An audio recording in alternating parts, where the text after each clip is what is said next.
All right, this is Rudy, and I wanted to do my review of Marching to Zion. So this book right here, The Jews and Their Lies, by Dr. Martin Luther.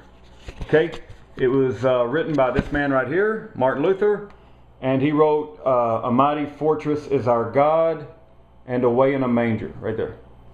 Okay, The Jews and the Lies. I definitely recommend you get this book and read it. Try to understand in your mind what or who are the most anti-Jesus people on earth. Ask yourself that question. Who are the most anti-Jesus people on earth? And when you go about defining Israel and the Jews, is it a belief system that makes you Jewish? Is it a DNA? Or is it your national citizenship? What makes you Jewish? Those questions are answered in Marching to Zion by Pastor Steven Anderson and Paul Wittenberger, and I am praising God for brave men like both of them who were able to put out this movie, and I think it is a phenomenally biblically sound, truthful movie. I give it my full support, and I'm very grateful that they have published and put together this movie based on biblical truth. Now, a lot of claims that people will make against this movie and people who support this movie, such as myself, is that we're anti-Semite, we're racist against the Jews, and nothing could be furthest from the truth. I'm not racist against anybody, and I'm definitely not anti-Semite. I treat a Jewish person just like I would anyone else, and that is indeed what upsets everybody.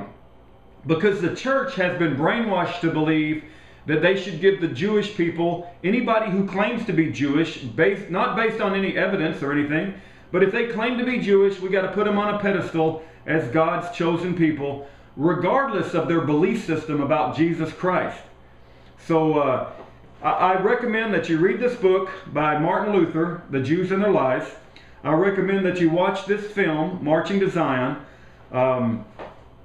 My life is kind of busy right now because I'm involved in a spiritual warfare to get an innocent man out of prison, Pastor Kent Hovind. Pastor Kent Hovind may or may not even agree with this particular position. I would love for him to get out of prison so he can watch the movie and comment on it himself, but I will not be uploading this to my normal channel because my normal channel has just turned over into a Kent Hovind channel until such time as God sees fit to let him walk out of prison. But see, I don't ask a man when he's drowning in a river what he thinks about the Jews or what he thinks about the tribulation or what he thinks about, what Bible he reads. When a man's drowning in a river and has suffered 8 years in prison away from his family, I just want to get him out of the river. I want to get him out of prison. And so I don't do things because I agree or disagree with somebody. If somebody confesses that Jesus has come in the flesh, 1 John 4:2, if they believe that Jesus died for their sins, was crucified, buried, and resurrected, then they're my brother in Christ, and I'm commanded by my Father to love them. I have a great amount of respect for men like Pastor Kent Hovind, and who I want to get out of prison desperately. But I did want to take 2 minutes out of my day and also say that I have a great amount of respect for people like Pastor Steven Anderson and Paul Wittenberger, and you'll know them by their fruits. And the fruits of Pastor Steven Anderson and the fruits of Paul Wittenberger are very godly, and they're very biblically sound. And I do promote and wish that everyone will get a chance to watch this movie, Marching to Zion. I highly recommend it.